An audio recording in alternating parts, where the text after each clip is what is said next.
നമ്മളുടെ ബഡ്ജറ്റിൽ ബഹുമാനപ്പെട്ട ബാലഗോപാൽ സാറ് അവതരിപ്പിച്ച ബഡ്ജറ്റിൽ സ്കൂൾ എഡ്യൂക്കേഷന് 2023-24 അതായത് ഏറ്റവും അവസാനം കണക്ക് ലഭിച്ച വർഷം 426 കോടിയാണ് നിക്ഷേപം, ക്യാപിറ്റൽ എക്സ്പെൻഡിച്ചർ അല്ലെ ക്യാപെക്സിൽ.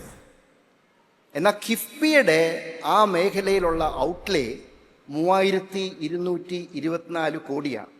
ഇതിൻ്റെ അർത്ഥം സ്കൂൾ മേഖലയിൽ 8 വർഷം കൊണ്ട് ചെലവിടുന്ന അല്ലെങ്കിൽ 8 വർഷം കൊണ്ട് നേടുന്ന കാര്യങ്ങളാണ് കിഫ്ബിയുടെ പദ്ധതിയിൽ നടപ്പാക്കാനായിട്ട് ശ്രമിക്കുന്നത്.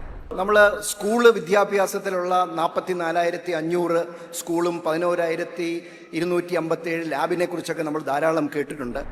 മാനവ വികസനത്തിൽ എനിക്ക് ഏറ്റവും കൂടുതൽ പ്രതീക്ഷ തരുന്നത് കിഫ്ബിയുടെ ഒരു ഉദ്യോഗസ്ഥൻ എന്നുള്ള നിലയ്ക്ക് ഉന്നത വിദ്യാഭ്യാസത്തിൽ നടത്താൻ പോകുന്ന കാര്യങ്ങളാണ്.